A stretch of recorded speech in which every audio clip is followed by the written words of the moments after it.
And we are recording. Hello, everyone, and welcome to session 2 of Against the Slavers, an old school essentials, old school Renaissance romp. We are going to be playing.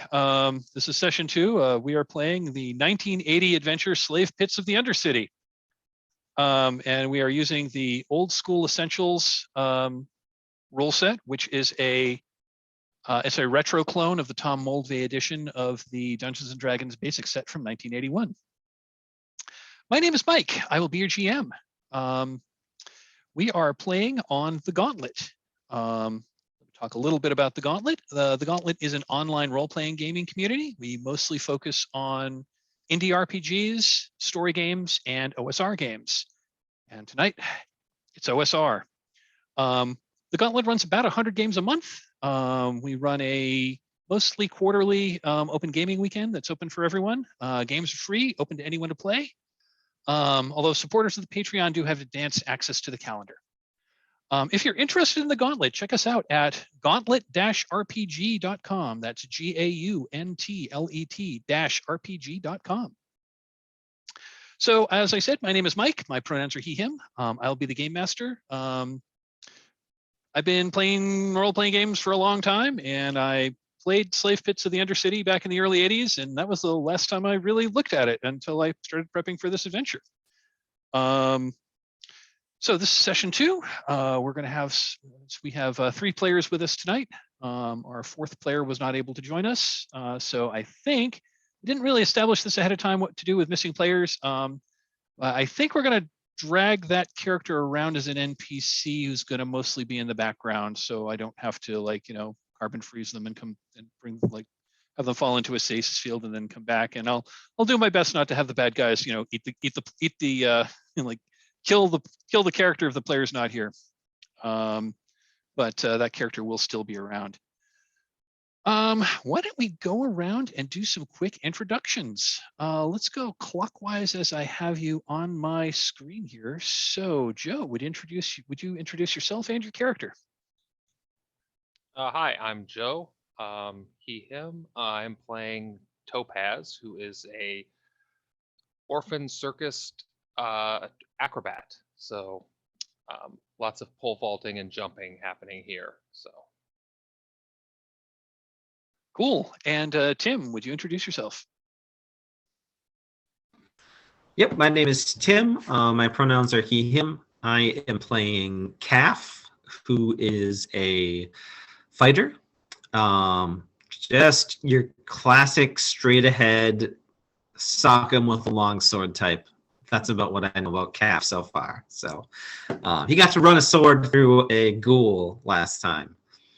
I think it was a ghoul. Anyway, Mike, you did the great thing where I think you described the creature instead of naming it, which was awesome. But yeah, so I think it was a ghoul. Anyway, that's Calf. Yes, it was a ghoul. Cool, wonderful. Jim, would you introduce yourself? I mean, it was a flesh-eating feral undead that paralyzed you when it touched you. So yeah, and stank. Exactly. I guess that starts to narrow it down, doesn't it? Yeah, and we're only 2nd level or whatever, 3rd level, so it's ghouls and not ghasts. So yeah, I'm Jim Crocker. I generally use he, him pronouns, but if you're using they, them more generally, that's totally fine with me too.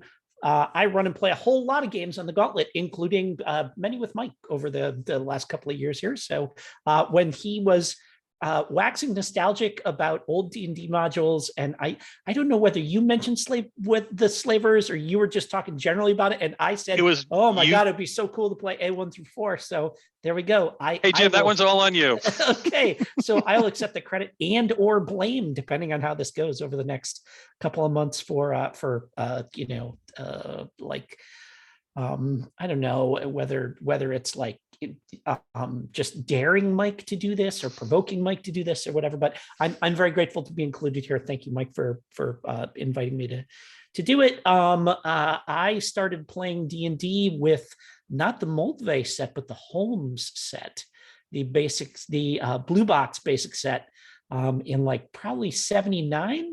because it was like definitely 5th printing or later, because it came with B2, Keep on the Borderlands in it, and not the B1 Into the Unknown that the first 4 or 5 printings of that came with. So, but it was somewhere 79, 80, something like that. So I was getting these modules as they were coming out. I got A1 through 4 individually, one at a time, with the monochromatic covers and stuff before they even had the color covers and stuff. So that was back, that was when I was getting the D&D stuff. But it has also been probably at least 20 years, maybe more like a decade, because they did do like a I want to say they did like a reprint of them at some point in the last 10 years or so, something like that. But just nothing more than a skim. So it's very cool to be playing here. I picked last, so I'm playing the wizard, Zalalaz the Sporadic, and I think I used one of my 3 spells last time. So gotta be careful how all this rattles out. I don't even remember how I think you gotta do a full sleep or something before you get your spells back in this. So yeah, there's no such thing as a short rest in yes, AD&D. Exactly. This is classic D&D. So I'll be hucking a lot of daggers at people and standing in the back like I did last time. I think I I did manage to plunk one of those ghouls, even if I didn't kill it. So looking forward to using my brain to get us through problems, and we'll see how that works out for us. I do want to say, even though we are, what's his name? Tumpy Stump Thumper. What's his name? Clintock Stump Jumper, our halfling. He's a halfling, right? Yes. But yeah, so he's trailing along behind us. But if you TPK us, he's going down with us too. I feel like that's like, well, that seems only fair, right? Not being here, if we all go down, not being here, I feel like shouldn't be a defense for that. So, but we love you, Clintock, and we hope you come back. So, cool. Glad to have you all here. I had a ball last time, and I'm hoping we're gonna, be able to catch lightning in a bottle again. So briefly, I do want to talk very briefly about safety tools. We are working with a few safety tools. We went over them in detail last time. I'm not going to go over them with them in much detail tonight, but we have an open door policy, which means any of us can come and go as we please. Any of us can call a break at any time. We have set some lines and veils. So we have a few subjects that we're either not going to touch at all or going to treat with caution. And we also have the X card, which if anything else happens in the game that we're not happy with, you can invoke the X card, and that means we're going to pause the game, have a little chat, figure out what we can do to fix the issue, rewind if necessary, and replay the scene. One thing I think I neglected to mention last time about the X card, and that is if something happens in the game and you're like, I don't really like that, but it's not that big a deal, so we'll just push through. And then it happens again, it's absolutely 100% okay to invoke the X card for something that you have previously let slide. That is 100% okay. Let's see. And the other thing about the X card is you can invoke the X card for stuff that happens in game. You also invoke the X card for stuff that happens out of game. So if someone else is, feel free to use the X card if someone is, misgendering you or your character, or someone's talking over you, or someone introduces a plot element that you don't really want to go in. Feel free to X card that. Any questions on our safety tools before we get started? Okay, fantastic. So, to recap, our band of 4 adventurers had been hired by the local lords to go to the city of ruined city of Highport. Highport had fallen to barbarian invaders a good 20 years ago. And the city's been overrun by evil humanoids and bandits and a band of slavers who have been ravaging the countryside, attacking coastal towns, kidnapping all the people that lives in these villages and carting them off for nefarious purposes. And And finally, the local lords want to put a stop to it. And instead of like massing a huge navy and doing a massive naval battle followed by a land invasion, they've decided to go sneaky. They've hired several bands of adventurers to go, to go into this area, probe, and find out what they can. And you are one such band. Your lead was to a former temple of Hieronius, the god of valor, which was mostly destroyed 20 years ago when the city fell. This, especially because this temple is kind of on the outskirts of the city. It may have even been on the outside of the temple of the city walls. When you got there, it is you have found the telltale signs that whoever's using it now has now dedicated it with. You see the telltale eye symbol. So it's now seems to be dedicated to the orcish god Grumpsh. You had learned of a secret back entrance and snuck in that way, and thus far, and so you've started exploring this, this ruined temple, and it's pretty badly ruined. And thus far, the only monsters you have encountered was a party of undead, and you made some ghouls even deader. You crossed a room with a collapsed floor, and you are now, if you're all on the Roll20 map, you are all here. Let me look at that and reveal. Go to the map layer.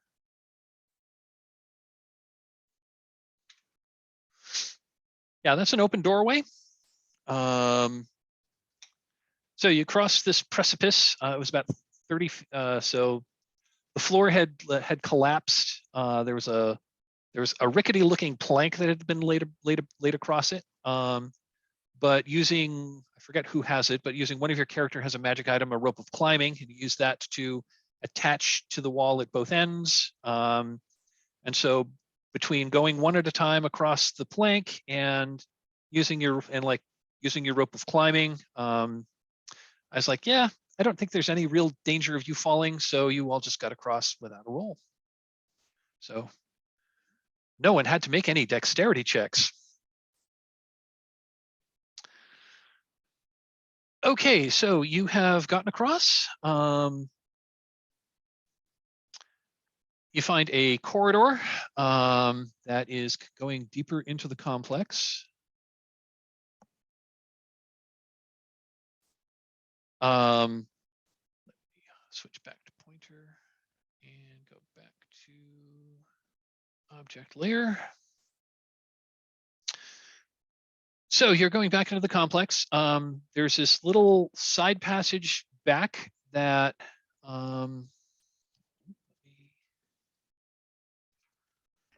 Does that just open onto that destroyed courtyard there? I think it does. I'm double checking.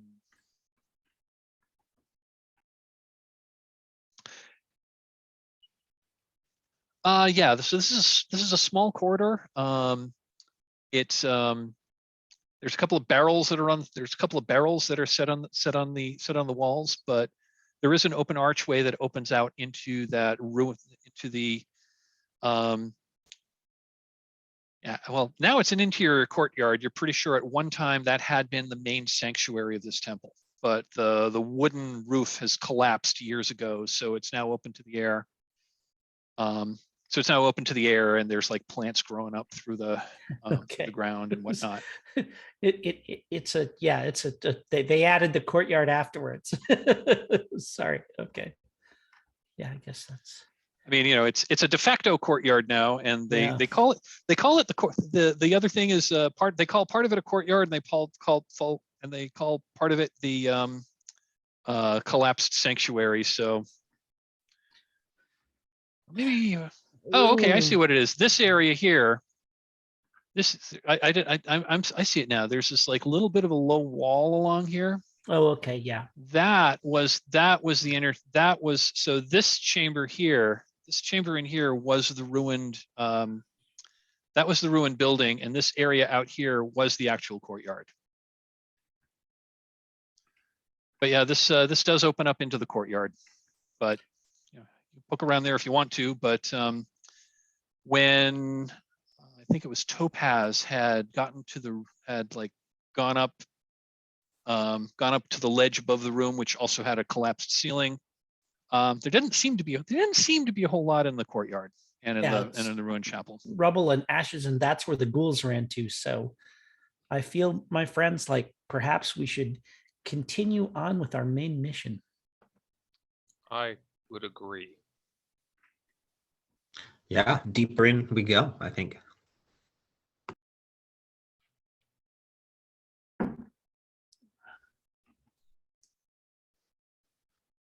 And Descend the stairs. okay, I just realized that it's also that's just more courtyard. Okay, so you're gonna heading down the stairs. Yeah, that just opens up into a room. There is no doorway there.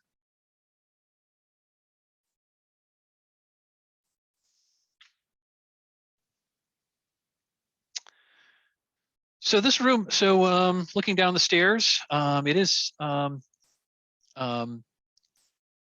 again, part of the roof is missing here too, so there is sunlight that's going down, so you can see into it. So this room is almost bare, except for the stairs on one wall and a door on the opposite wall. About 5 feet in front of the door, there is a mound of tarry-looking rags. Flies buzz about the room, and the room has an oddly sweet honey-like smell.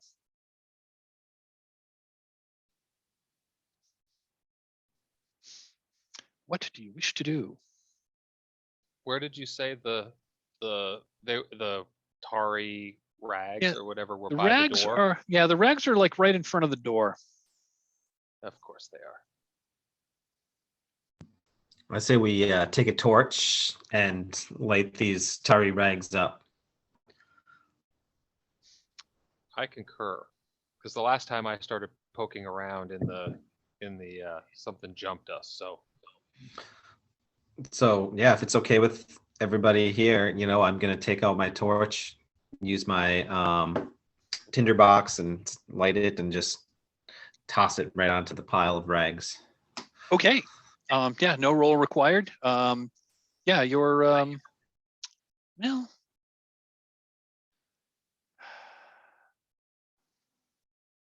I'm going to take that back. I'm going to ask you to make a hit roll. Make an attack roll. Use your this is ranged attack, so use your dexterity mod.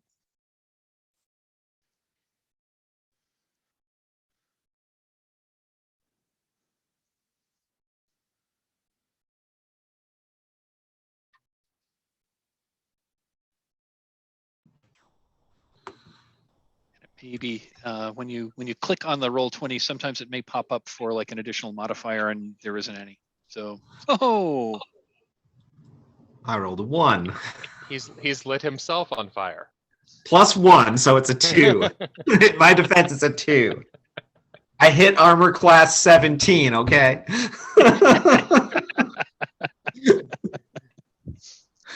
And if we were playing ascending armor class, that wouldn't be bad. Oh wait. Yeah, it doesn't go that high, does it? I think it goes up to 9. No, it doesn't. Yeah. No, it doesn't. 9 is the worst. So, okay. You do not hit armor class 9. So here's what happens. So you light your torch. You throw it. You throw it at the rags. It lands dead center in the rags. And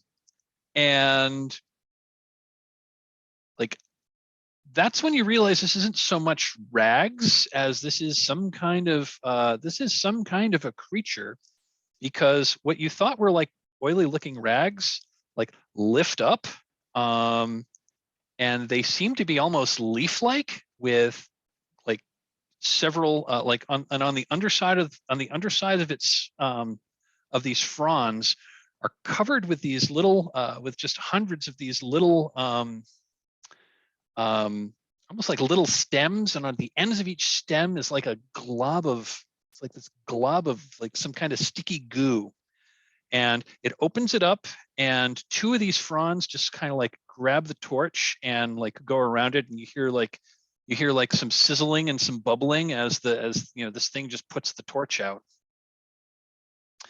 And then more of these fronds come up and start like waving around and start like waving around. So basically, you're gonna have so basically this thing is, doesn't seem to be like wanting to attack you directly, but this seems to be some kind of like giant plant creature that's more or less guarding the door. Where you're standing on the stairs, you are out of range from this thing.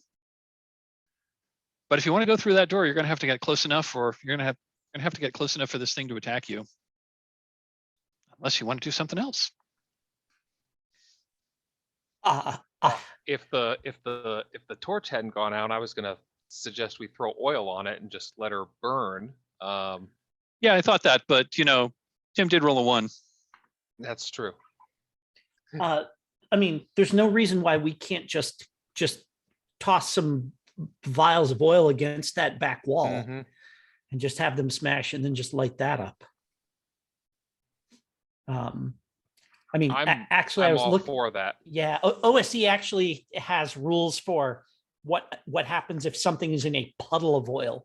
So, if this is a stationary plant that can't move, then that seems like a very reasonable solution.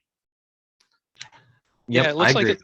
I'll tell you. So the way this thing works is, it can move in that it can move stuff around, so it can like lash out, but it's literally rooted to the spot, so it can't move from its location. Okay. And I am looking up how oil works. If anyone beats me to it and tell me what page it's on. A flask of burning oil is. I think it's a missile weapon. I have it on my splash weapon. 5 to 10 feet. 1d8 of damage. Burning flask of oil, not just the oil itself.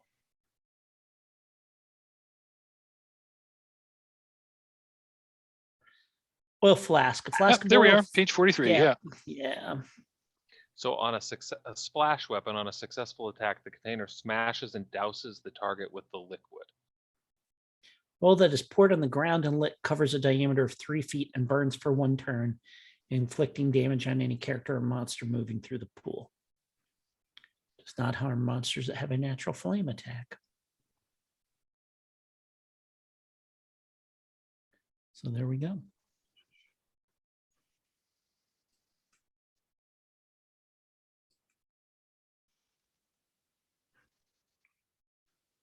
There we are. Okay. Very cool. Okay, so how are you going to go about doing this? Are you going to try to Molotov cocktail it, or are you just going to try to like throw some oil on it and then light the pool on fire? Like how do you want to go about this? Oh, I think we just stick a little wick down in there and light it, and then Molotov cocktail it is. Yes, yeah. Fantastic. Who is throwing the first flask of oil? Oh, don't forget to scratch.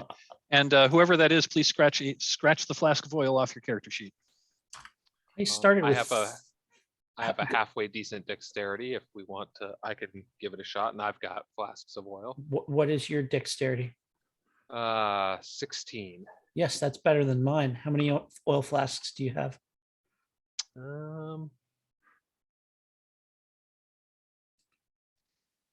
10.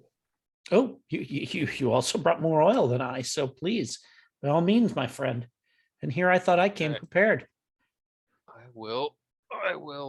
I felt like throwing burning flasks of oil is about as old school D&D as it gets, right? It's like a real classic. I don't actually have that set up as one of my attack things. Should I just do like a dex roll? Yeah, go ahead and do a roll a d20 and add your missile fire bonus, which at 16, I think that's +2. I think it's +2. Do you have like a thrown dagger or anything like that? Because it would be the same. It's true. It would be the same as a thrown dagger. I do. I've got that. I'll just do Yeah, that. go ahead and click that. And then the damage will be a little And bit then the different, damage so will we be a can just roll D8. that.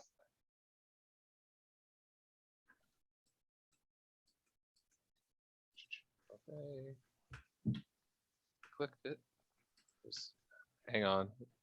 Try to see if the little pop-up is somewhere hidden underneath my Oh yeah, there is a there it little. is. Sorry, there it is. That's okay. Oh, excellent.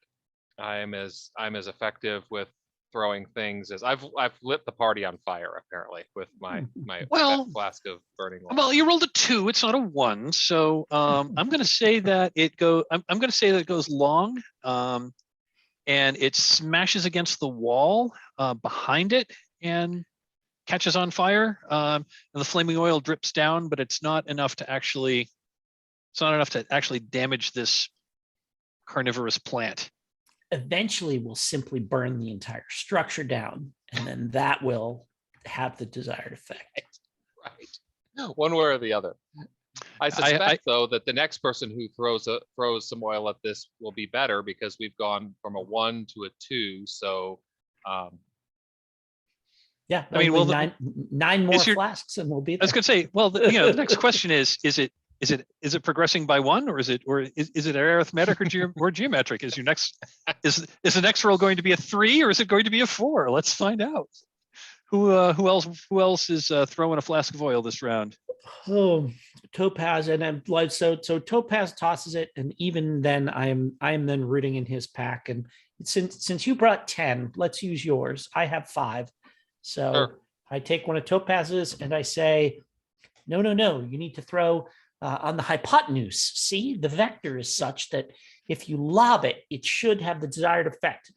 Flick, and then and let's see what happens here. It's all in the wrist. For all my big talk, I'll probably then screw it up. Oh, roll 20. And you're trying to hit armor class 9. A stationary object that is flailing around.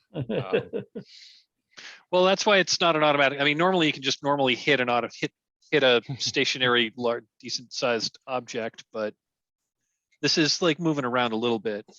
Ooh, let me see here. Here we go.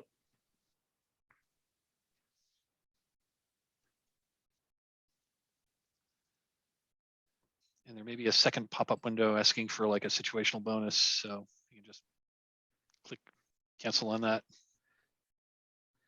No, it's just Roll20 being cranky with the interface. I need a new computer, as I think what's going on. Got it. I was playing Pathfinder over Roll20 off Gauntlet the other night, and Roll20 just all of a sudden at one point just decided to like, nope. You'd click things and nothing would happen, and then about 3 minutes later, all of those clicks that everyone did all hit at once. Yep, that sounds like what is happening to me right now. My character sheet's just blank. There we go. All right, okay. Let's see what we got here. Oh, by the way, this session of OSC brought to you by Roll20.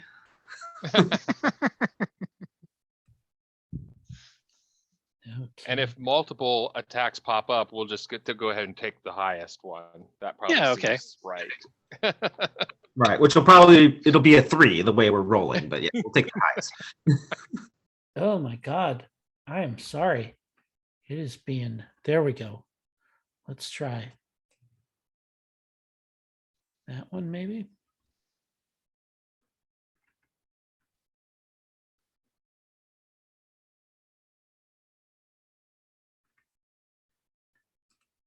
There we go. There we go. It's a 3. It is a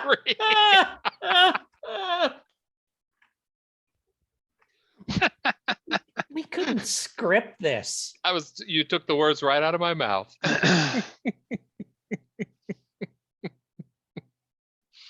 Oh man. And it like lands a foot short and kind of flames ineffectually on the ground. And I say, I did not account for the for wind shear. Perhaps calf. Yeah, I mean, I think at this point, I think I'm just thinking like, we don't know how to throw vials of oil. So I'm just going to take out my crossbow and, spit on the Light it stair. light it on fire and shoot. No fire. No fire. I'm just going to shoot it. With your rules, you'd catch the crossbow on fire. Exactly. Mutter a curse word, spit on the step, and like load my crossbow and just, say, all right, time to turn this thing into a pincushion. And yeah, so let's see. No, that's more like it. That's more like it. All right. So that's a natural 20. Natural 20. So that's an automatic hit. Now, OSE doesn't have critical hit rules. So what I think I am going to do is, so a 20, just by rules as written, a 20 is an automatic hit regardless of what armor class you're shooting at. Mm-hmm. What I think I want to do for critical hits is if you do roll a natural 20, it's an automatic hit and you do max damage. So don't roll, just do whatever is your maximum damage. Awesome. Yeah, so it looks like the damage die for crossbow is 1d6, and it would be +1 for dexterity then, I think. So 7 damage, if I'm not mistaken. What is your dexterity? It is 15. So I believe in BX that is a +1, but I could. I'm just double checking. I just want to make sure that I'm not. For some reason, it gives me a +2 with my crossbow when I use the character sheet. But I think it can only be a +1. So. Yes, you are correct. That is only a +1. So yeah, that's going to do. Okay, so that does 7 damage. Okay, it's still flailing.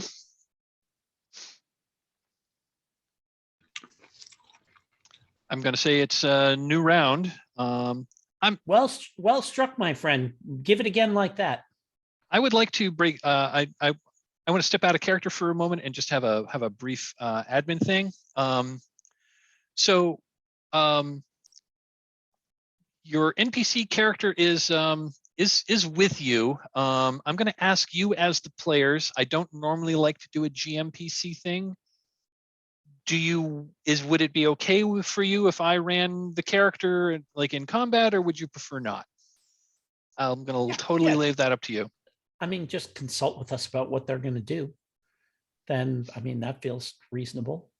Okay. We're gonna have trouble in fights if we don't have if we're down a rogue. So that is kind of what I was. That's kind of what I was thinking. So so Clintock just kind of shakes his head at the rest of you and says, like, nice shooting, calf. You two, let me show you how it's done. And he takes one of his 2 flasks of oil, does the Molotov cocktail thing and throws it. And let's see how that goes. I'm just going to do the short bow.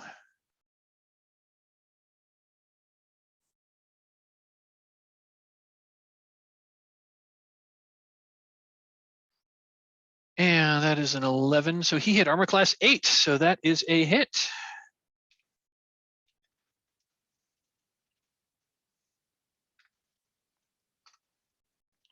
Or 3 points of damage. So new round. You remain out of range of this thing's attacks. So at this. I mean, the way this works, if you're not like getting close enough for this thing to attack you, this is just a matter of like how much of your resources are you willing to sink into this encounter. Ammunition. Do we appear to be putting? Does it appear to be withering? Yeah, it is. It is definitely. Yeah, that hit. The crossbow hit dead center, and and it's kind of like its central stock thing. Oh, that's the other thing is like while it's flailing around like a large stalk raised up, and it's got kind of a big, kind of sickly, like almost flesh-colored flower. It's like this sickly, like pinkish color that's just, not a particularly attractive color on a flower. But as these these petals are coming up that have like all this sticky stuff on it. Again, it's just kind of flailing around. Quite fascinating. And the crossbow, Repulsive, like but fascinating. the crossbow bolt, like hit it just smack dab, like right where the stalk was coming out of the central mass of the plant, and like this kind of like thick this thick sap is coming out of it. And as you're fighting this thing, that like honey-like smell is getting more intense. So it is a new round. What do folks wish to do this round? Well, I mean, you guys can tell me what you think, but I think if it's just going to be a matter of taking pot shots at it, probably crossbow bolts are a less valuable resource than the oil flasks. So if you want me to and just, I've got a short bow too, Yeah. so I can alternate, and we can just do that. Yeah, So cool. Yeah, what do you think, Zaz? Oh, by all means, please, my friends. All right. So yeah, I'll go ahead and roll a crossbow if that's all right. Go for it.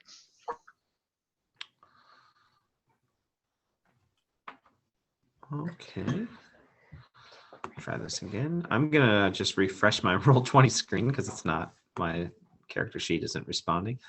Once again, brought to you by Roll20. Always works. Okay, let's see that. Let's try it now. Okay.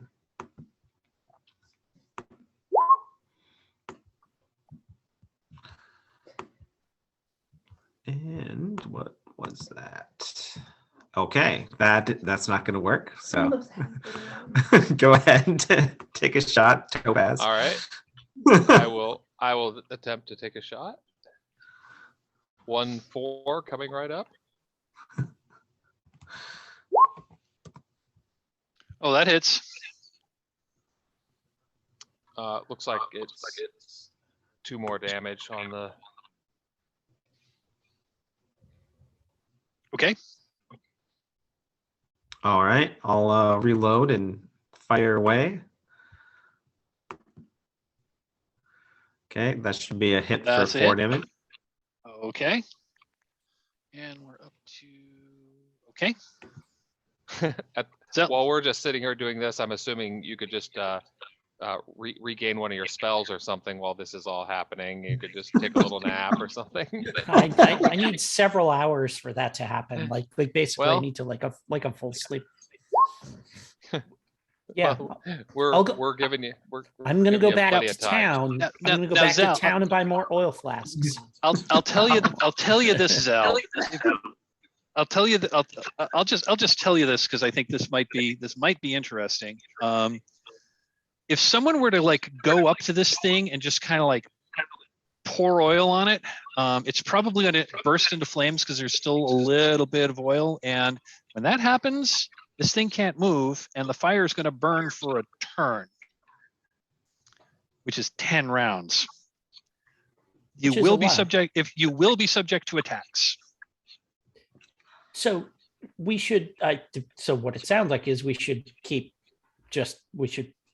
shoot it until it dies.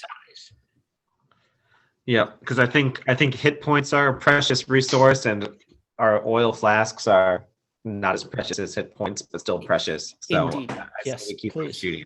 You don't. That is true. You don't seem to be under any time. You don't seem to be under time pressure, at least at the moment. All right, so I've hit it for 2 damage. Okay.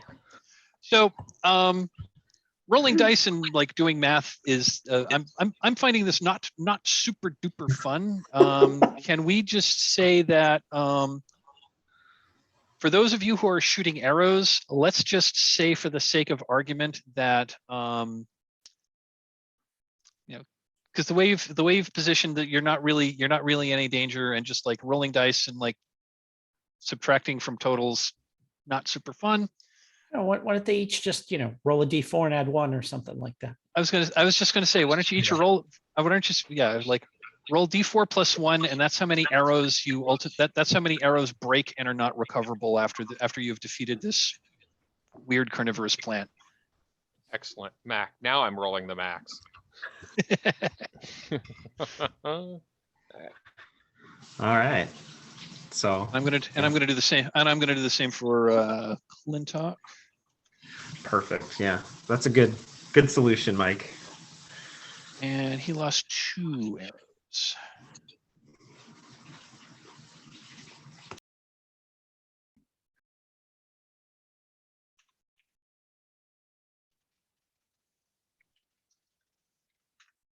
Okay, you have defeated the carnivorous plant. You now have free access to that. You do not have free access to the door, but there's a dead plant here. What do you want to do? I want to see if is there how disgusting is that goop? Could it be used for anything as an adhesive or anything like that? Or is it simply, It's just really- like sticky sap? It is really sticky. This would work as an adhesive. All right, then I think what I'm going to do is I will empty a couple of my oil flasks and carefully I'll thoroughly oil one of my hands so that it's and then squeeze some of that sap into a couple of my flasks so that I have a couple of flasks of that sticky goop. Nice. Feels like a very OSR thing to do to harvest Absolutely. monster parts like that. So I'm going to replace two of my oil flasks with plant sap. Yes. with, Yeah. Call it. resin, Yeah, let's call it. resin. Yeah. or Call it. whatever is. Yeah. Let's call it. Yeah. Yeah. Call it. Yeah. Sticky resin. I like that. Okay. While you're doing that, Zell, I'm going to ask you to make an intelligence check. Sure. Give me just a second here. Sure. Okay, I got that. Oh my God. What is going on with my computer? God.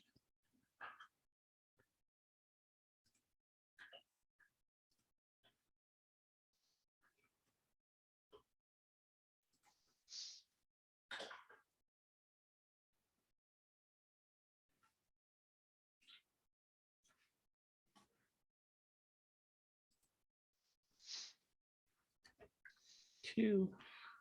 And the way intelligence works in BX is roll a d20, and a success is less, and a success is you want to roll less than or equal to your intelligence. Got it. So ability checks, you want to roll low. I suspect D20. I can probably just click on. I think you can just click intelligence up on. top here. Yeah, I think you can just click on the intelligence, and it should just roll.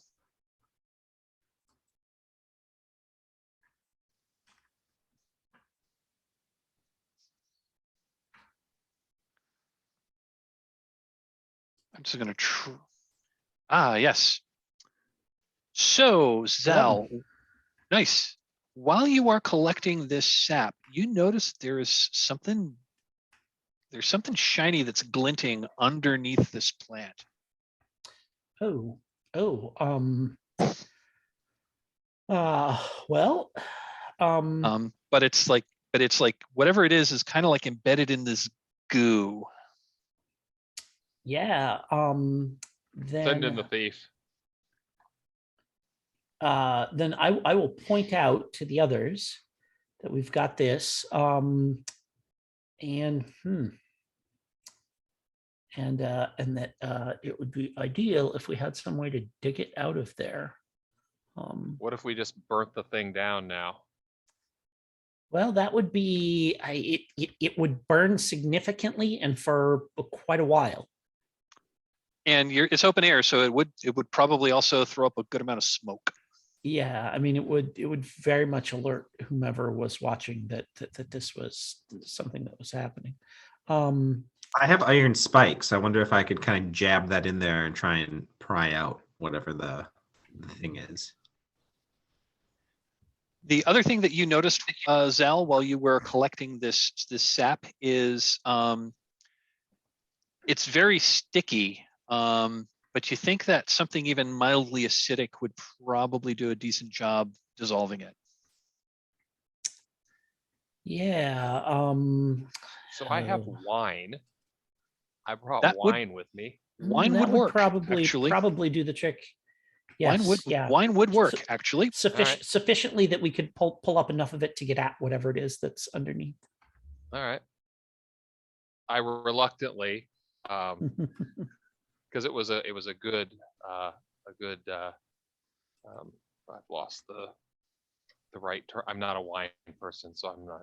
It was a good using the vintage. thing, but vintage. Thank you. I'm not much of a wine person, but Oh, I might be winey, but I'm not. Chateau Strad 32 from Barovia. This is a rare vintage. Very few of these bottles survived.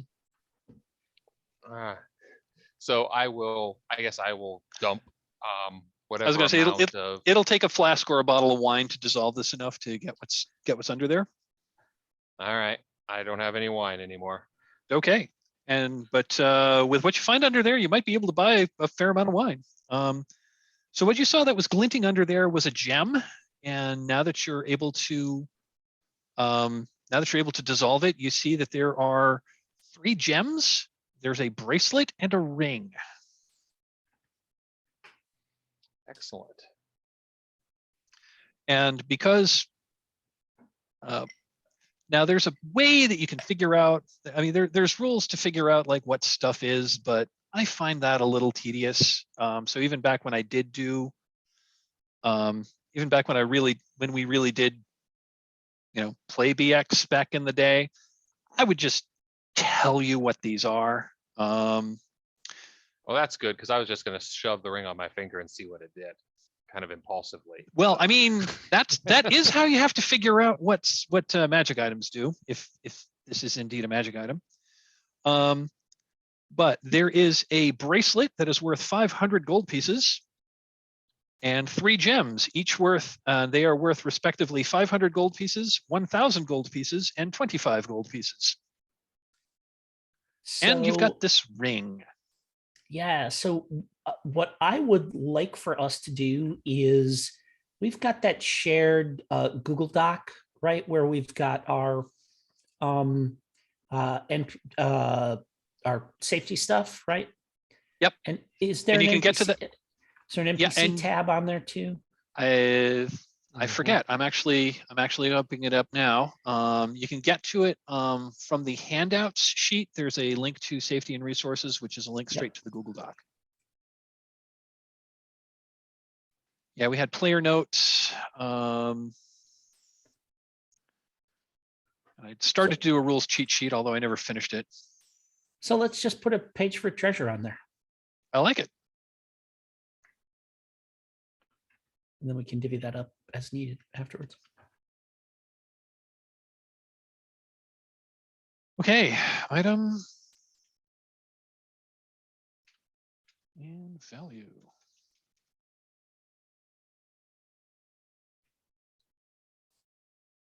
Okay, we got a diamond. That's worth 1,000. And I think it probably does matter who's carrying what. Yeah, we can figure that out. But we just put a column for that rather than everybody adding it to their individual sheets. That feels like the easiest way to do that. I like that idea. We got a topaz.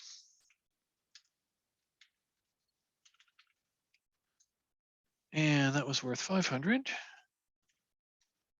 We got a moonstone worth 25. Got a gold bracelet worth 500 and a ring. How bizarre. I wonder if was this creature placed here to protect these? Were these? Oh, I'm going to say They were So the simply bracelet- items. These are the remnants. I'm of gonna items say that the couldn't bracelet- digest. I was Yeah. going to say the bracelet and the ring are on the are on the partially dissolved or on like a partially dissolved like hand. Like the flesh is gone, most of the bone and Yep. the bone is the flesh is completely gone, and the bones are partially dissolved and are pretty brittle. Someone forgot to stay out of melee range. Anyone Well, doing or anything with the ring? Or simply mistook it for rags and walked up to clear them out. Clearly a Yes. sticky situation that found themselves in. So I've killed men for less. there's more where that came from. That's my fear. But I mean, you said you were just going to shove it on your finger. I'll give it a shot. Okay. That's the fun. That's the fun of old school. Is you gotta just give it a shot. Let me this is indeed a magic item. I'm not sure how it works in BX. Let me look it up. One thing I have noticed, and that is sometimes it's that this is an AD&D module, and there are a few things that don't exist in. Yeah. So I may have to pull out my my AD&D Dungeon Master's Guide.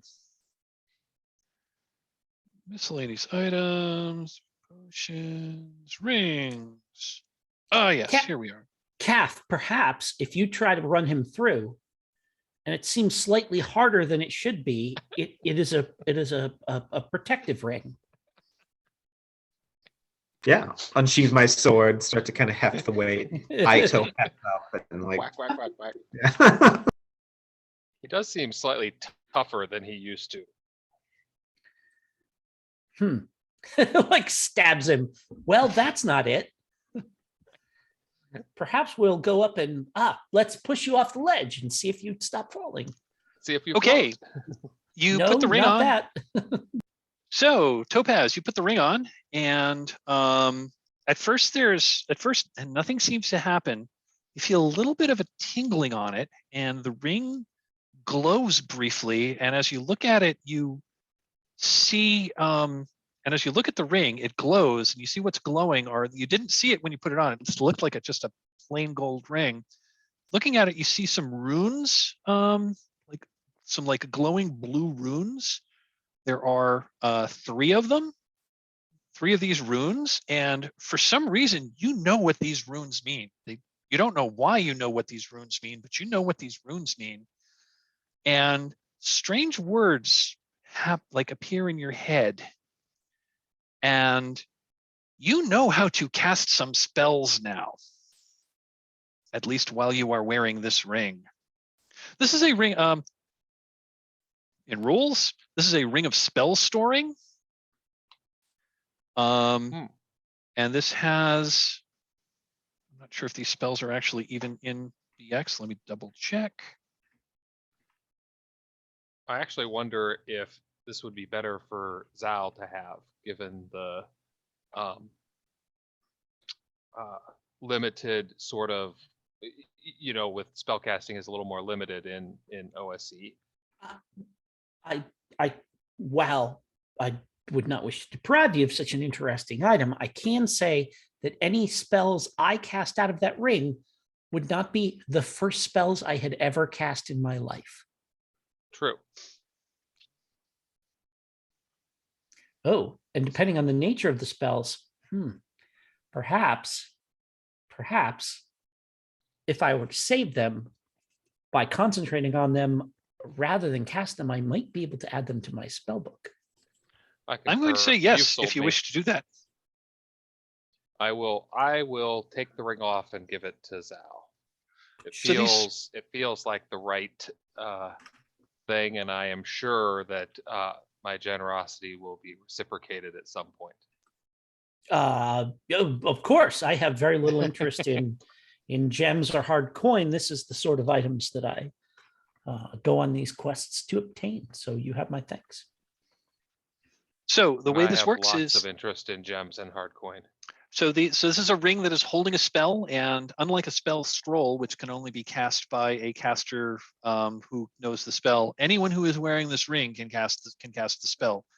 But it's otherwise like a scroll. So you cast the spell and it's gone. But as a wizard can, if they know that spell, can cast it into the ring to use it later. So it's kind of like giving you another spell slot a little bit, right? You can send one into there and then use it later. Yeah. Cool. Is it only the original spell that was stored in it, or could you cast a spell into it? Yeah, you can only put back in the spell that was stored in the first time. Okay, cool.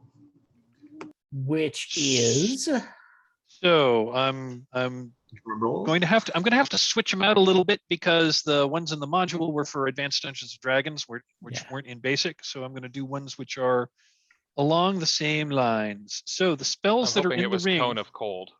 Yeah, it's not Cone of Cold. Sorry. So the spells in the ring are Charm Person. Yep.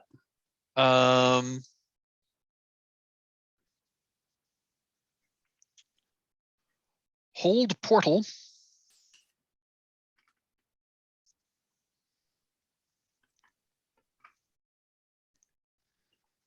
And Web.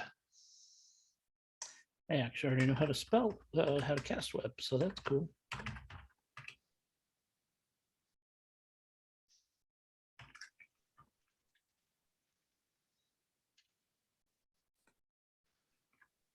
That's cool. It's got two of my favorite Boston spells, Charm Person and Hold Portal. So Hold Portal. Great. Hold Portal. Yeah. How I hold myself responsible for starting this string of stuff. So Charm Person. Yep. I'm not from Boston. I'm originally from New Hampshire, but Oh yeah, well that's I mean, it's pretty close. Whatever. Yeah, Yep. like the New Hampshire accent is basically halfway between Bangor and Boston. So that's that's excellent. So I already know how to cast web, but what I may do is just hold on to the Hold Portal and Charm Person, and then memorize them, put them in, add them to my spell book rather than. But if it turns out we need them, then I'll toss them off as we need to. So we're about it is quarter past. It's quarter past the hour here. Let's take a 10-minute break, and then we'll come back and we'll press onward. Sweet. Cool. They just canceled our school for the morning, so then we must really be getting the snow. So got it. And we are back. All right. So, I am going to do a quick screen share thing just in case anybody's actually watching this YouTube recording.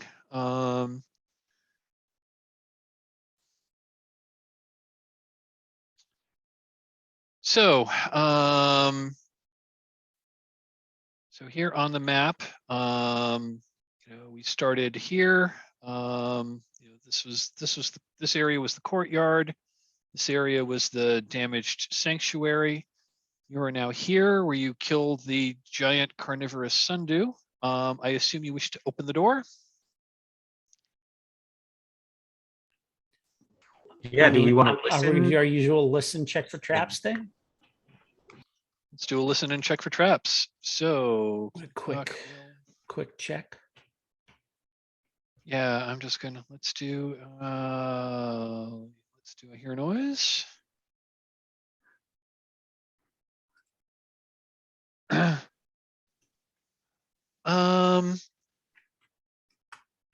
It's faint, but Clintock reports that he heard the sound of a. Hold on, let me double check something. Yep. Clintock says, he whispers, I thought I heard a horse neigh. It sounded a little in the distance. And he will, he is going to check for traps and does not find any. The door opens easily. I assume you wish to open the door? Maybe crack it and peer through before we just go, Yes. charging into the room beyond. Got I it. think usually I go in front because I have the best armor. So You crack the typically. door, you peer down. It's a corridor. It's a corridor. It's mostly dark, but there are a couple of torches on the wall, and I'm just gonna reveal. Let me switch to the map layer. Do my poor man's fog of war.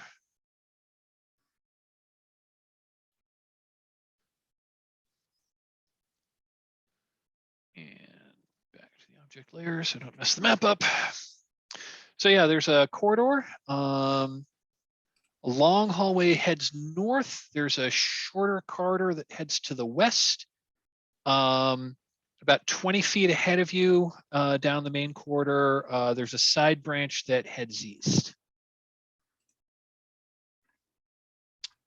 I would vote to go left and check out that door. That would be my vote. Yes, it appears like it might lead outside based on our understanding of the layout of the walls around the exterior. So Mhm. You're going to check out that Yeah. door. Yeah. Mhm. Listen at the door. Check for traps. So Clinton Don't- listens at the door. I'm not even going to bother rolling. He whispers, he like gestures for you to be, quiet. Presses his ear to the door and says, "That's where the horse is on. That's where the horse I heard is. And I think there's a couple of people in there too."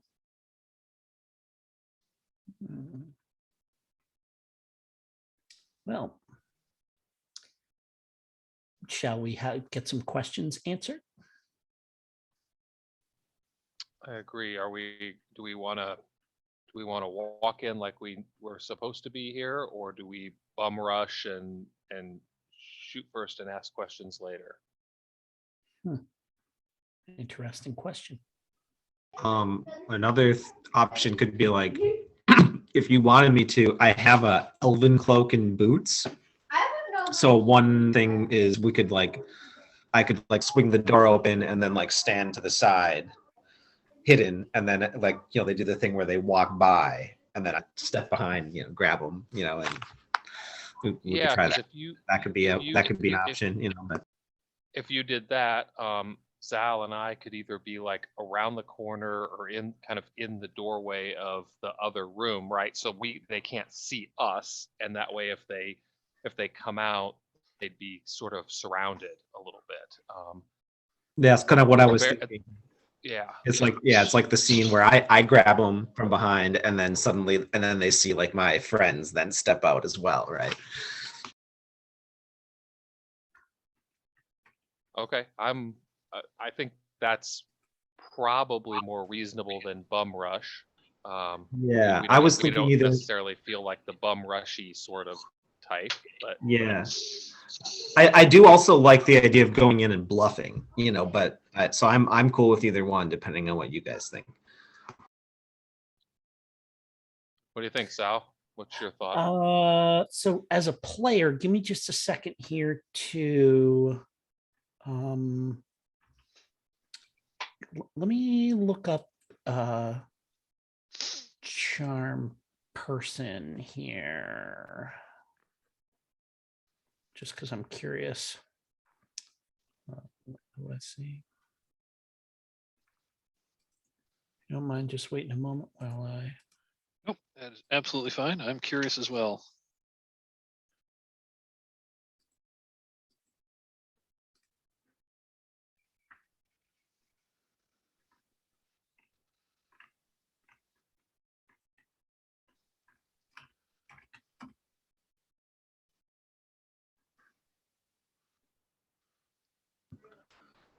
So it looks like the subject has to save versus spells or regard you as a friend and ally. Looks like has to be a human or demi-human or human-like. One or more. Oh, it's a single creature. Yep, It Single. it's sounds one like there are creature. several. It is one creature. You definitely hear more than one. Kath, I will bow to your expertise in these tactical matters. All right. Well, let's. I'm more of a strategist. Right. Of course. Big picture. Right. Extreme. I Large I picture. will. Yeah, I think so. You guys stand up. One of you kind of stands maybe in the just back behind the doorway where we took out that sundew, and another one up around the corner to the east maybe. And I will wrap my cloak around me and just sort of crack the door and just push it open, and then just stand with my back to the wall right outside it. Okay. So let me reveal that room. That is indeed a stable. Let me read the box text. You don't need to tell us you're reading box text. Just pretend you wrote it all yourself. Yeah, okay. That was the original intent of it. Was you're supposed to, sound super smart and like off the cuff. So this wooden building is in good condition. It's in it is a row of stalls for horses, 3 of which are occupied at the moment. Tack hangs from the wall, and 3 saddles are placed are piled near the double doors, which you can see sunlight streaming through, which clearly lead outside. Piles of hay line the walls opposite the stalls, and several open sacks of grain are beside them. 3 humans are sitting on the sacks, their short swords thrust into the hay beside them. A ladder near the single door leads to a loft. The 3 appear to be playing cards. However, one was looking toward the door and one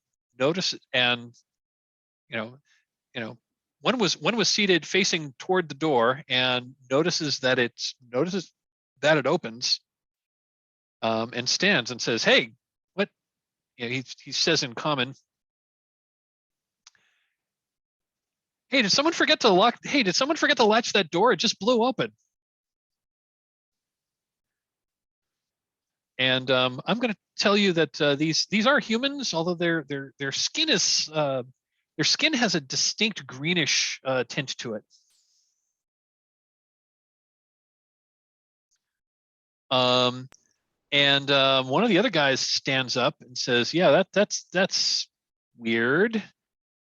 He pulls one of his short swords out of the hay bale that the swords had been stuck into, and starts walking toward the door. Do you wait? Do you do anything?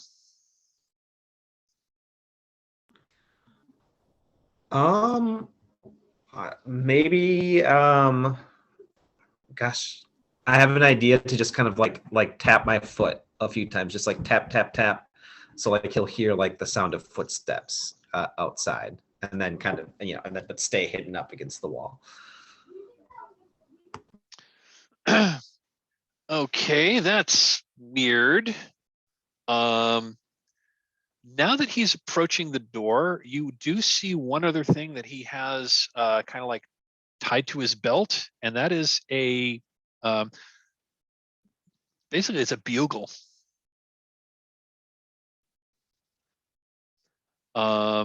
And he approaches the door. At this point, the other two, you glance at the other two. At this point, the other two are just kind of like sitting there, like, they've like folded their hands and set it down, and they're just kind of like watching this one guy approach. And one calls out, "Hey, is there anybody there?" And the guy who's approaching the door says, "I don't know." He's got a short sword out, and he's now stepping through the door. Kath, could you roll a d6? Oh, actually, I take that back. That's something that I think the GM is supposed to roll. You know what? I'll just have you roll because it'll be obvious. They only have a 1 in 6 chance of seeing you. So if you would roll a d6. Okay, this guy does not seem to have noticed you. He's walking through the door. He's kind of like right there. Yeah, so what I'm thinking is sort of like this. I'm up against the wall, and he kind of like takes like that first step past me, Mhm. and then I just like quickly slide in behind him, kind of like cover his mouth, grab him kind of around the chest and arms, cover his mouth, and just start kind of dragging him back into room 5B, I suppose. Okay, give me just a moment. I don't know how grapple works in this game, and I want to figure it out. Give me just a minute.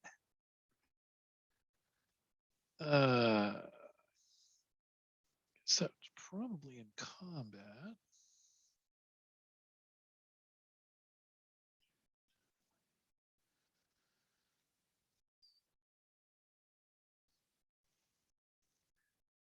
Let's see. How does unarmed combat work in movement, evasion, pursuit? Actual Errol Otis painting. That's kind of cool.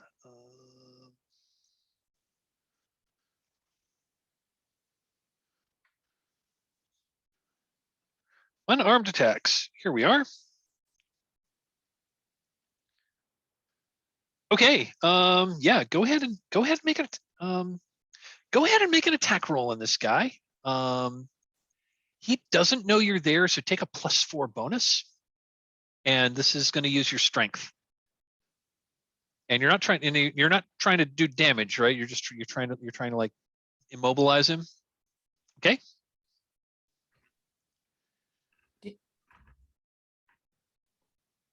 Yeah. So I rolled a 3 and +2 strength, +4, so 9.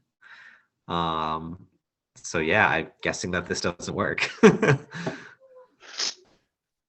Okay. So you step out of you step out of the shadows. You you grab him. You get your arms around him to try to restrain him. This guy's way stronger than you had anticipated, and it also seems like he's the kind of guy that is kind of like ready for everything. So you grab him, but he like very quickly and very forcefully just kind of like throws your arms around, throws your arms back, and he spins around with his short sword. And now that you have attacked him, he can now see you, because that's how the elven cloak works. Is once you attack, the invisibility effect is over. So is he now with his back faced to us? He is now, yeah. I'm going to say yes. He's now facing. So basically, I think Calf is between him and the door into the stables. And I think I'm going to consider this a surprise round because they definitely weren't expecting this. So I'm going to automatically let you have. I'm automatically going to let you have an attack. Then we're going to roll initiative, and if you win initiative, you can get another attack on them. Yeah. So I know there's 3 of them, so we don't necessarily need all 3 of them alive. So I'm gonna come out and try to run him through with my spear through the back. Okay. So I'm not super strong, so I'm not overly confident that I could. If he thrust off Calf, right? I'm thinking, yeah, I'm not going to try to jump on him either. I'm just going to run him through. So that is what I'm going to attempt to do. Go for it. This is just a straight up attack with my. This is straight up. Yeah, this is just going to be a straight up attack. Okay. All right.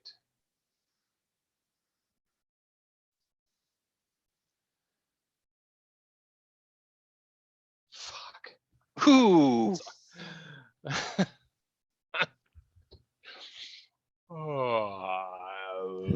I am not that big of. I'm not a big fan of critical fumbles, but Did I just stab calf? no.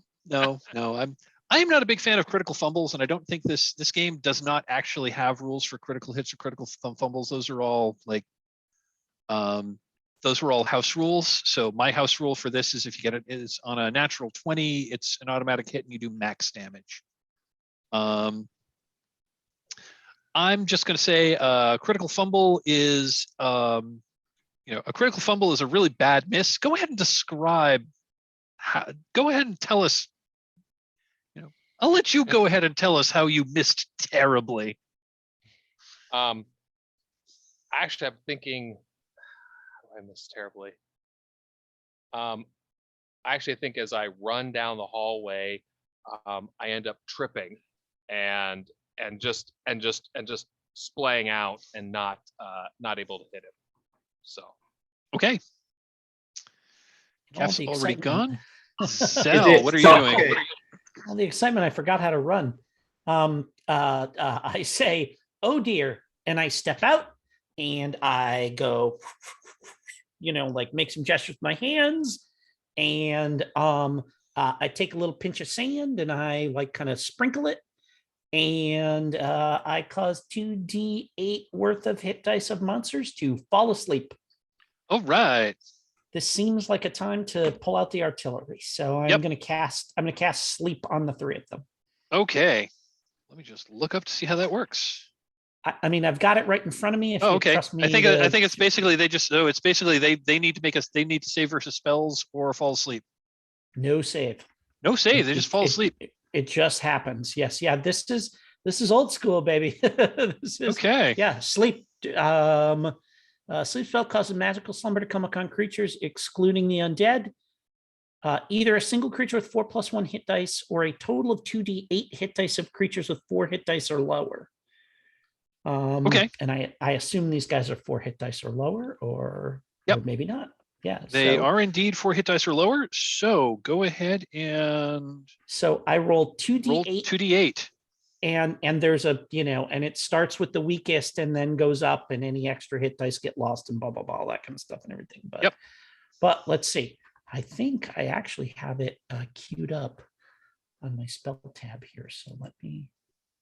I think I probably knew that you were going to cast a spell and just wanted to get out of the way. Probably is what was happening. I can control who it's, who it affects or not. This is not like a fireball or something like that. So I got this.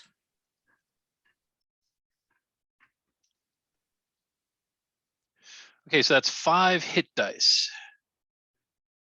Yep. So it starts. So if they're all the same, they are. Then it would probably start with then I would want it to be the closest first, and then in order. I mean, if it's I'm betting it's going to take down 2 of them and leave 1 standing, if I had to guess. It actually takes out all 3. All 3 suddenly Sweet. like they so Calf, the one that you were grappling, you still have your hands on him and he's got his hands on you. He suddenly just goes limp and just kind of crumples to the floor and is snoring loudly, and you hear the sounds of and Zal, you could see from where you were, you could see into the stables where the other 2 were. So that's how Mm-hmm. so, And you don't have line of effect, but 3 of them and 1 horse is like yeah, one of the horses looking drowsy, but yeah. They sleep standing up, so you can't tell. So it's and I breathe a sigh of relief and I say quietly now, if you wish to dispatch them, you can do so easily. And in fact, anybody that's asleep, you can just cack them automatically. You can kill them automatically. Yeah. There's no, you don't have to make a coup de, it's not D&D 3.x or 5. There's no coup de grace thing. They're just dead. Yeah. If you so choose. When I get 3 spells a day, They better not get saving throws against them. That's all I'm saying. Nope, that is true. I was. Yeah. I mean, 3 spells. I have. A Yeah, I haven't day. played this in a long. I haven't played Oh, BX yeah. in a long time. Yeah, no. Oh yeah, they don't get saving throws. But do this they? was They just but go- this was well, some I mean, for some you do half damage, whatever. But that was a that seemed to be a judicious use of my magic. So what do you guys think about knocking off 2 of them and then tying up the 3rd one? That was my thought exactly.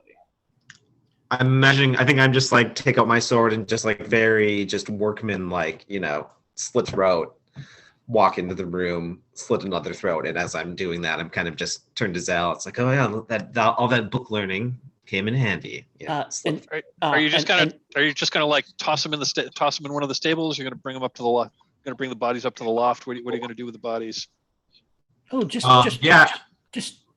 carry them up the stairs and drop them off into the pit where the ghouls are, and they'll dispose of them. Yeah, that would be the place. Yeah. Oh, that works too. Maybe better to do that before I slit the throat, so we don't have like a trail of blood everywhere. Well, you will run the chance you'll of wake them up. You'll run the chance of waking them up. Okay. Mhm.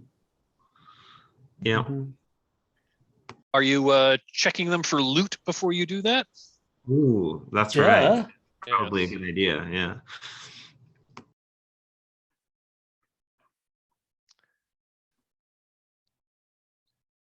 Okay. Yeah. I'm just gonna say each of them have 20 gold pieces. I got the treasure tab here, so Yep. They each have We 20 got- gold pieces. They each have a short sword, and one of them has a battered brass bugle. The bugle is worth 5 gold pieces, but it would probably make a very loud sound were you to blow it. Well, I'm thinking if we ever wanted to lure some more men into a certain area, we could blow on this thing. lead them into an ambush. Well, and if we were Perhaps. carrying, one of us had that strapped to our belt, maybe we would look like some of the people that were supposed to be here as Interesting, well. yes. Yeah, that's right. Does anybody understand? Okay, explain to me the single 4+1 hit dice. Isn't that just 5? No, When is because that not 5? it's not 5 because it can be like you can have a creature that's 4+1, 4+2, 4+3. So it's like it's Okay. got 4 hit dice, and then you Plus add another a static bonus onto the end. Okay, Yep. So, a yeah. BXEX thing, huh? Yep. Yep. Mhm. Because when I look at that, I'm thinking, so 4+1. Why are they not just saying 5? because then that means it's if you had a creature that had 4+4 hit dice, because it was like supposed to be extra buff, so it had a little higher hit points than something of Right. its same normal hit dice. Yeah. So Sure. monsters generally have it's generally D8, so that means the monster's hit points would be 4d8 plus 1 or 48 plus 4 or something, or whatever that is. Sure. It just reads silly to me. But It does, and it took me a second to remember that's what happened. That's how they did that in BX. So, I said the same, like 4+1. Oh, that's right. You could have like a 4+8 hit die monster. Mm-hmm. So, but also but the other thing is that was a way of giving it more hit points, but not more hit dice. Because if it's, like if you had a 4+8 hit die monster, that's like giving it roughly 2 extra dice in terms of hit points, but any effects that are like 5 hit dice or less, it still affects it. So, and it's still rolling. And its Thaco is as if it were a 4 hit dice that's monster. right. There's that too. Yeah. So if it's something that's a big lump of hit points. So, God bless Yep. old school. mhm.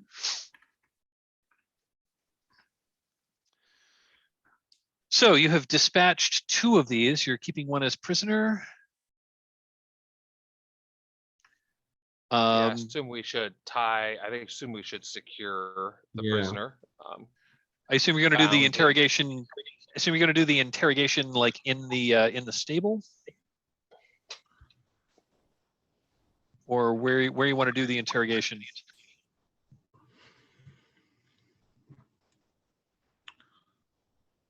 Is he going to tell us anything? What do we want to Oh. know? I'm- What's going on here? How many people are here? Eh, Where are they? I don't know. Yes. Well, yes. Yeah. Whatever information he can give us. we could do. I mean, the value of doing it in the stable feels like it might be, I guess that the double door is open kind of to the outside, but we could drag him back to that pit and threaten to throw him into it if he doesn't talk. So this is where, as a player, I'm gonna just veil whatever threats of torture or whatever, like, and can we kind of fast forward and figure out with the roll what sort of information we get with him without having to go into detail about? Fair enough. You've Yep. got a position. Yeah, you've got him in a position of power. I want to know like where. Basically, I want to know like where you're doing the interrogation, and what questions are you asking him. I mean, it seems to me the sense of that the place to do it is, like over the ledge in the other room, so that he can look down and see what happened to his buddies, and and we say you were alert enough to hear what was going on, and so we believe that you are the smart one of the three of them. So be smart. Tell us what you know about this place, where we can find any of the captives and who is guarding them. And you will walk away from here and you can tell whatever story you want about why you survived. We won't be there to gainsay it, but you'll be alive.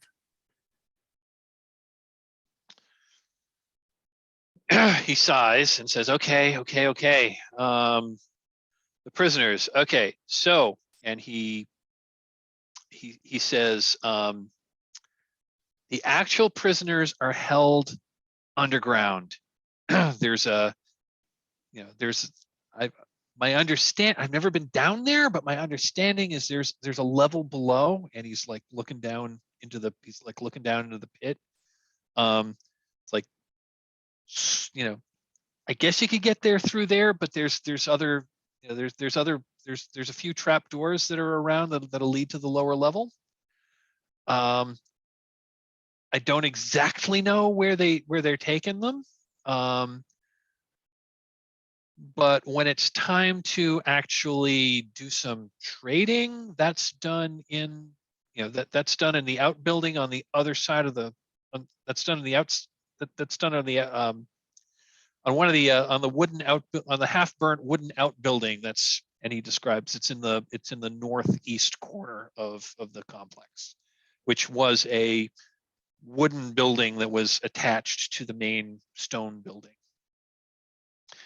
And he says, look, I'm just hired as I'm a stable hand. I'm here to keep here to keep the Lord's horses. So I don't really know a whole lot, just, but I know that Indeed. the prisoners are mostly held underground. I'm not Are there- Whose entirely. horses are you keeping? I'm sorry, I didn't hear you, Tim. Whose horses are you keeping? The Lord's. Who's the Lord? I think that's plural, lords. Lords. Who are the Yeah. lords? Yeah. Okay.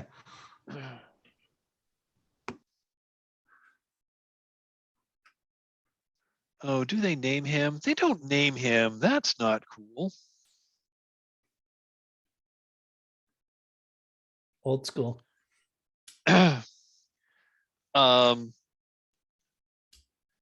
Yeah.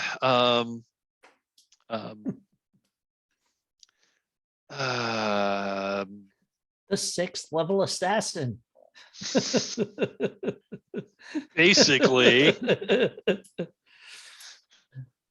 half-orc assassin that lives in, No, but I mean, but that's fine if it's like, if they just hire us, and we're like when the slave lord comes in, we're not allowed to look at him. We have to look at our feet and whatever. I was, He yeah, I doesn't was, want I was, anybody to know his identity. That's yeah, I was, totally that's totally and I was fine. gonna say that. Oh, and yeah, we just know he's the boss because he's because he's the boss, and he doesn't want us to know who he is because he always wears a mask. Yeah. He's So the boss because he smells the least bad. Well, he's got the presumably the most ruthless. yeah, and he's got the best gear, and he wears a he's got the he's got the best gear, and he's got like really shiny leather boots, and yeah, he's definitely got money. If you blow Pays this us. bugle, who comes running? Well, there's he said, well, there's there's some guards on the roof. There's a few people that are patrolling. They mostly don't care who comes and goes, but if I blow the bugle, they're going to come here and see what the commotion is. Excellent. Well then, you say you're just being paid to be a stable hand. Yeah. All right then, here's your pay, and I hand him back his 20, and I say, and here's what your friends would have made, and I hand him back those, and I say, the merchant princes are paying far better for anybody with information on the slave lords. So if you can find a ship that will take you there, and give them my name, they will have a place for you in their stable. Will be paid better, and you won't be in fear of your life just for looking at your boss's face. Okay, he looks really suspicious,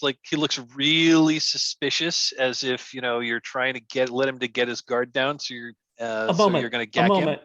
A moment, and I say, and I like reach into my pack, and I pull out one of my pieces of parchment that I recorded that I have with me, and I take out my quill, and I write a little, dear sir, this man comes with my recommendation as a stable hand. He has information that may be pertinent to your investigation of the slave lords. Treat his information as as reliable. Signed, Zalalaz the Sporadic. And I roll it up, and I put a little wax on it and seal it. And I say, hand this to the merchant prince, and this will vouch for you. Okay. I'll do that. And then we will walk him down to the stable and see him out the front door. Okay, and he looks behind you. He looks confused and I'm relieved. I'm like, go. He looks confused and relieved that you didn't slit his throat, and he walks away. Well then.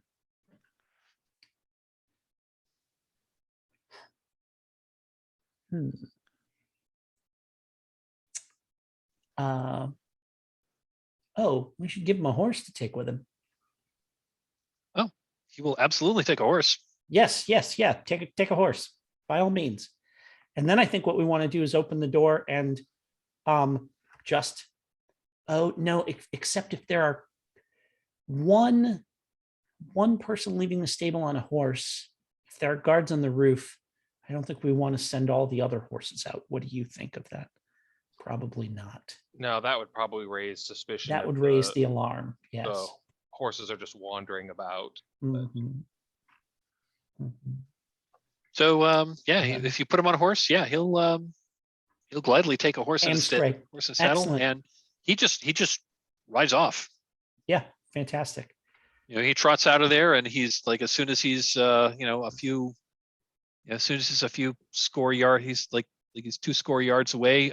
He kicks his heels into the horse and takes off at a full gallop away. Excellent.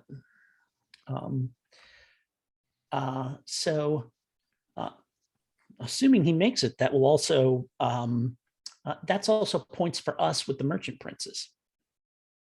Also true. Proof that we are doing our job on their behalf. This is why you're in charge of strategy, Zal. big picture.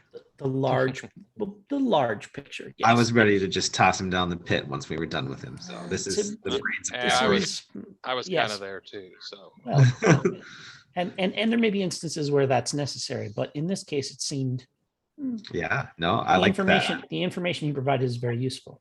So Yes. that northeast stockade, and we need to take care of guards on the roof, presumably Or- archers. or do we want to go down? Because if the slaves are down, If we can, well, certainly we Wow. want to descend, but if we can find a means of doing so, yes. well, I was thinking it might be. What if we tried to descend through the pit? Because if we go find a trapdoor, people are that's kind of like where other people are going to be. But we might be able to gain the element of surprise if we descend down this pit. Because if I remember correctly, it's open 2 floors down. Is that? Do Yeah, I it does go remember two. that Yeah, it goes correctly? 2 floors down.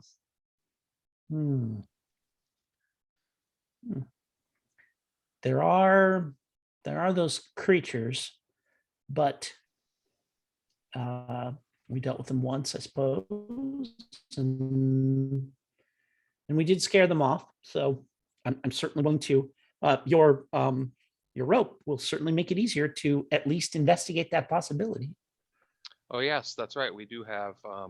It must be. I was gonna. I don't remember his name. Our NPCs. I was gonna say Tub Thumper, but I do not believe that is quite right. I think I called him something like that. You said Tub Thumper. Stump and I- jumper. Stump jumper. I was going to say you stump said jumper. Tub Thumper. And I was like, yeah, and I got, and I get knocked I was down, saying. and I get up again. I get knocked- It's not down. He gets back up again. Yeah, Yep. stump jumper. I apologize. Got it. Drink a whiskey But I'm drink. I'll drink a beginning to cider think- drink. Well, it's beginning to feel like the theme of our theme a little bit. I get knocked down, but I get up again. So, or I fall down and I get up again. Yeah, I don't know. That's just one option. If we wanna try to push further through here and find the sort of the legit way down, but it feels like if we found a trap door, right? He said there were trap doors. We can Those cer- are going. we Those can are going to be certainly guarded, investigate. right? We can certainly investigate. It seems it seems unlikely that there would be that the area would be open to where those beasts would be able to get at it, but it's we certainly can check it out. So you're going to try to go down into the. You're going to try to go down into the pit. I think that's the plan, right? Yeah, and I guess I'm willing to go down first if we want to. I have a little bit of hide in shadows and a little bit of move silently. It's old school, so the percentages are low. Low. But I also I also can climb sheer surfaces as well, but I don't think with that rope we need to do that. I was going to say, and what? Yeah, you've got that rope of climbing. So I'm not Could even going to I- make you. I'm not even going to make you roll if you're using that. Could I give Topaz or lend Topaz my elven cloak and boots for this little reconnaissance mission? Don't Absolutely see may. why not. You absolutely may if you want. Oh. Yeah, I mean they might be, they might be a little smelly, but here you go. Well, that's not a bad idea because, like, if I go down, I have the elven cloak and boots. If it turns out that it's just a hole, right, and there's no other, then I can, then we're not all down at the bottom of the hole, and then we move on and take Mhm. another tact. So One may pass unseen where many would be found. I'm learning from Zal's wisdom excellent. here. I'm trying to pick up on his knowledge of the world. It feels like the kind of thing Zal would say. Perhaps. It depends on the passage. I'm just trying to figure Okay, out where so I this think, connects to. Now I've thrown the whole thing out of whack. You're not supposed to take left turns in BXEX. Huh? Stay on the track. No, this is totally legit. The only downside is that I didn't prep the lower. I haven't prepped the lower level map yet. It's only about. I've only fog of ward about half of it thus far. I Well, will. if You want to, we can stick on this I mean- level if that's the. I don't want to throw us on a whack here. So I mean, no, it is totally fine if you want to go down there. It is totally fine if you want to head down there. If you do, let me just take a quick look to see how much more I need to do and where you would end up. Just looking at time. So if you'd like, if you want to go down there, here's how I'd. And we're about 45 minutes from end of session. So and we haven't taken a second break yet. So if you want to head down, cool. I'm going to ask. Let's take a 10-minute break. That'll give me time to like finish the fog of war for the second level, for the second map layer. We'll come back. We'll maybe do that room, and then we'll be probably close to time, and then we'll be able to do Stars and Wishes, and then we'll have the rest of our evening. That sound like a plan, folks? yes. Okay, let's take 10 minutes, and we'll see you then. Okay, we're back. I guess we're gonna do like maybe one more room now that we're on the dungeon level, and then we'll probably call it an evening. So so you shimmy down your rope of climbing. As you descend, the odor gets pretty bad. It's you definitely smell sewer. And as you descend, you hear the sound of like running water. It's not running particularly quickly, but there's water down here. And so yeah, you are in a sewer. So to look at the looking at the map, let me just go to a different layer. So this part that I'm highlighting, that part is like a ledge, just a few feet below the level of the ledge. This area here that has the kind of like curlicues, that is like that is water. It's coming from a like pipe that's coming out of the wall. And it looks like it's supposed to flow north, but there has been a collapse. So the sewer ahead, and also on the ledge that you're standing on, again, you're standing on the ledge, and it looks like part of the ceiling is like come down from above, and that seems to be a lot of what's caused this collapse. There is a door. There is a door behind you to the south, and there's another passageway that's kind of like leading off to the northwest from where you are. But the sewer ahead appears to have undergone a major collapse, and the passageway is almost entirely blocked. A very narrow path crosses over the tumble of rocks that the sewer water flows under. In the center, it's blocked by a large beam that extends from a crack in the floor to the ceiling. The beam appears to support a large stone block and prevents a total blockage of the passageway. The ceiling height here is 7 feet. To either side of the beam are spaces that a gnome or a halfling could possibly squeeze through, but it's not big enough for a human. On the ground around this area are 5 flat pieces of rock, each about 6 inches thick, 2 broken beams, each about 5 feet long, and a broken set of manacles. On the walls here are scrawled. On the walls here are like scrawled, clearly graffiti. I'll just tell you, it's written in Orcish. Does anyone speak Orcish?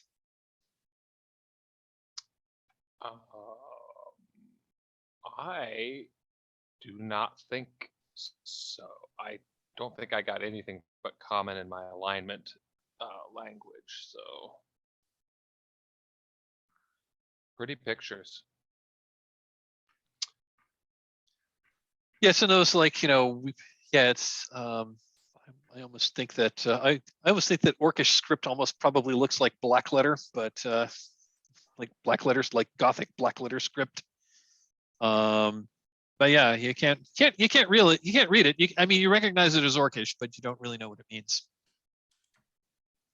And I mean, and are we able to, like, can they see me down the thing? It's not that deep that they can.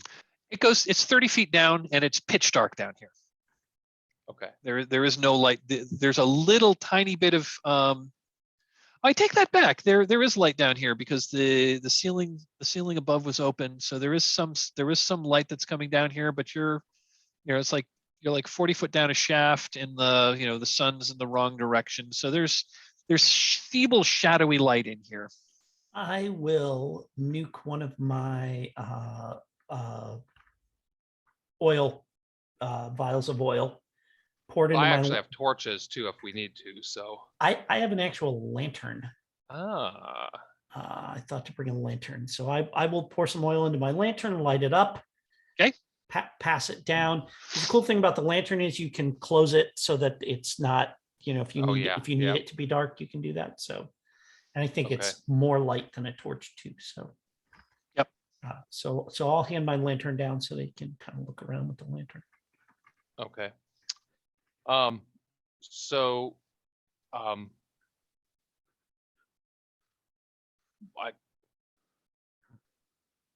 And that lasts for about 4 hours, the lantern.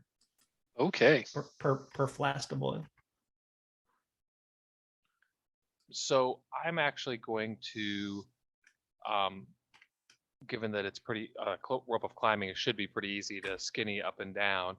I would think I'm gonna skinny back up it and just kind of fill everybody into what I saw, and what decide, do we all want to head down and explore this? I think there's definitely orcs down here. I mean, there was orcish graffiti all over the walls. Well, there may have been enslaved orcs down here who are being held captive. Given the presence of the manacles that you described. Yeah. Given that we know the captives we're seeking to free are below us, and we've found a way down that presumably they may not know about, this seems like the best approach to take. Otherwise, we're risking the dangers of whatever the rest of the upper level are, including if based on our understanding of the layout of the ground floor, we would presumably have to go through that courtyard that we saw from the outside, that inner courtyard. Mm-hmm. And given that we know that there are guards on the roof, that seems unwise. Yeah. So into the dark, I guess. If our only means of egress from that place were that narrow collapsed passageway, perhaps we'd have to find another way. But given that there's a door there that we can investigate. Yeah, a door, and there does seem like a passageway that we might. So, Mike, just refresh my memory. The passageway that only a halfling or a gnome could get through is the one that is right. That's the one that goes north from where you are. Yeah, like right where it says the number 13. That's a very narrow passageway. But this one, at least over here, looks as if we would be able to get through there. Yes. So we got a couple different options there. And then there is a door to the south.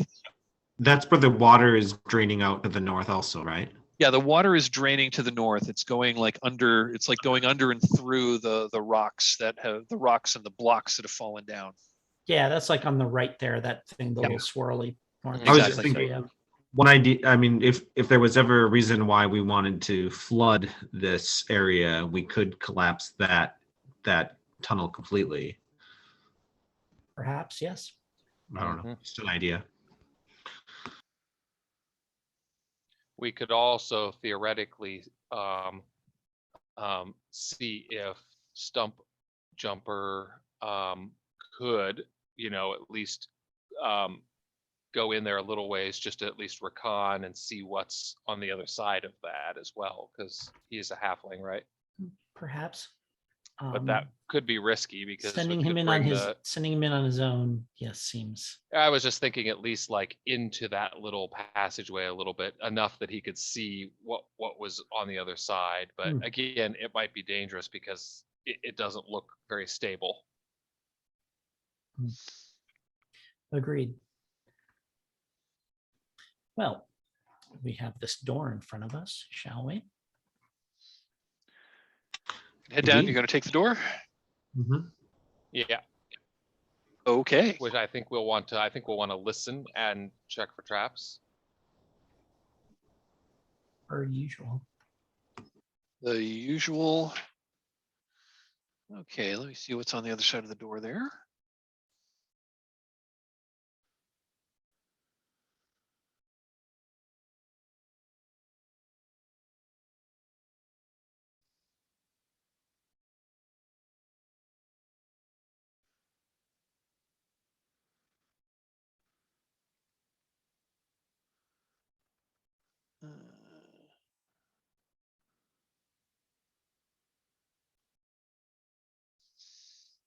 Okay. Yeah, so let's see if, okay, so, Clintic presses his ear against the door.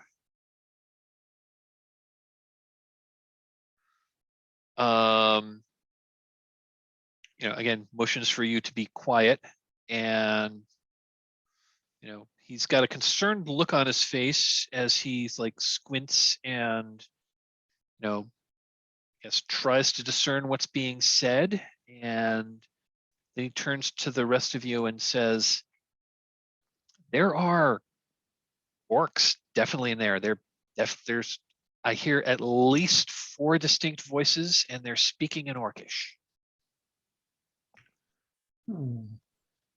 There may be more than that, but I heard 4 distinct voices. I don't speak Orcish, so I don't know what they said.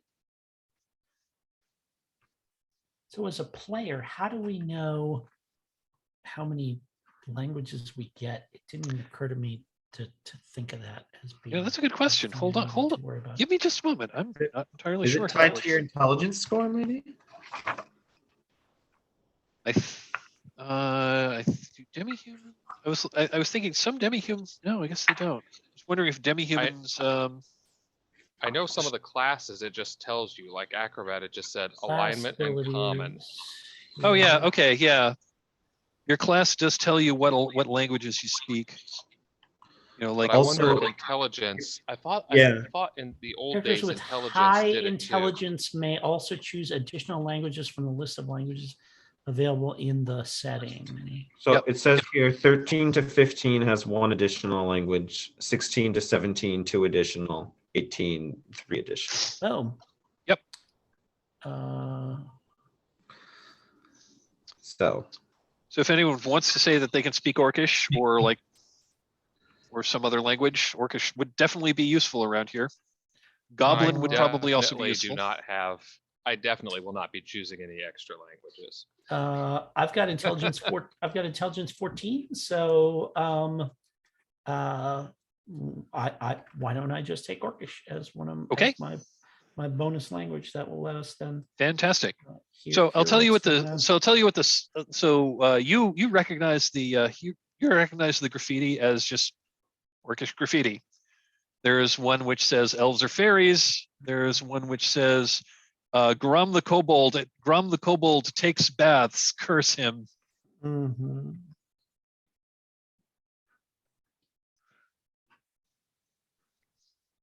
I don't think there's a place on the sheet to list languages.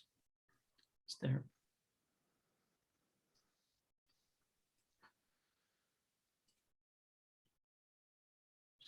Yes. Now that I'm looking at this table, I didn't realize we get, some of us, if you have a higher dexterity, you get a +1 on your initiative.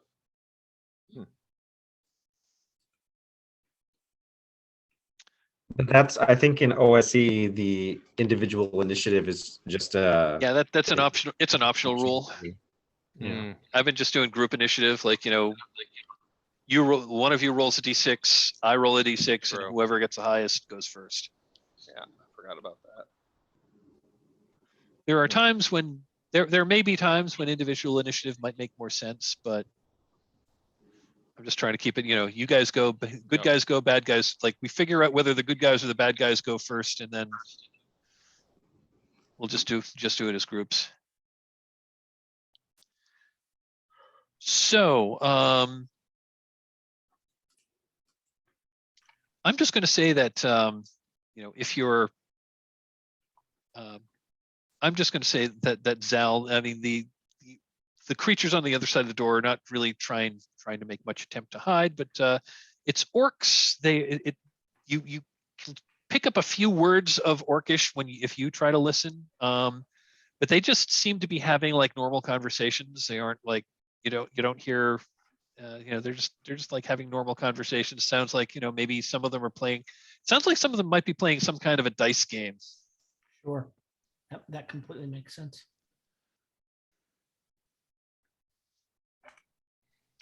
They're engaged in games of chance at this time and perhaps distracted.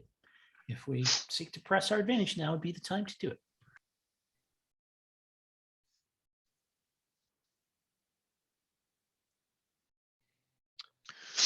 Well,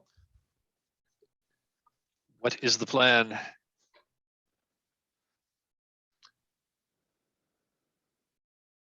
We could, I mean, orcs aren't overly intelligent. I wonder if we tried to do something a little bit similar to what we did before to at least,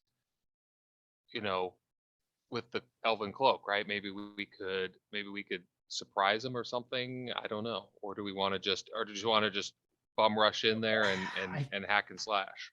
My belief is that anyone coming from what they know to be a collapsed passage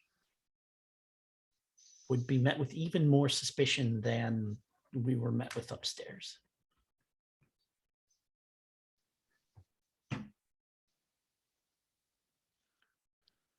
So all in and let chance have it. I mean, I'm all for it if we want to just attack and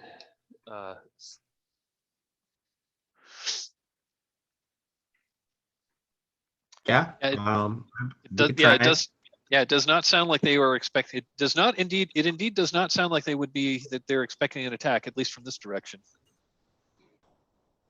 Yeah. Let's say we give it a shot. I like the idea that they're unprepared. We can just kick the door in, run in. Yeah, sounds good to me. And that would also be a good cliffhanger to end on. So, okay, you kick open the door. Let me reveal.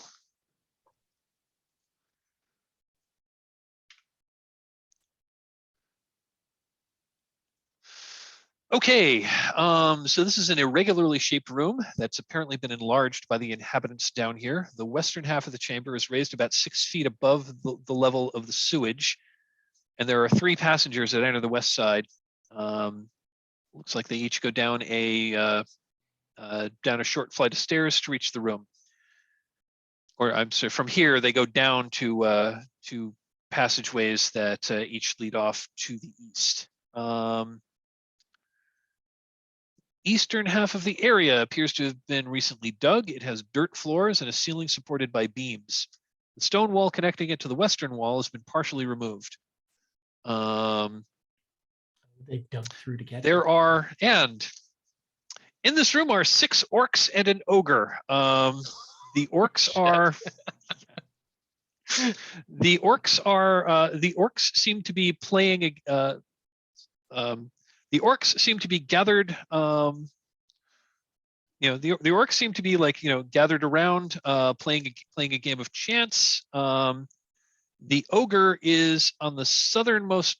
The ogre is on the southernmost wall, like looking down the passage with his. He's just kind of standing there, leaning on a club, as if he is expecting something to be. It's basically it looks like the ogre is guarding those 3 passageways that are heading off to the east of here. Doesn't look like they were doesn't look like the orcs are super attended, but it looks like the ogre is like, or the ogre is definitely like looking down there. You kick open the door and yeah, the orcs like suddenly they stop their game. They look at you. You know, one of them says like, you know, like one of them like looks right at you, Zal, and says in Orcish, what the ever loving fuck. And I think we will end it on this cliffhanger. Yeah.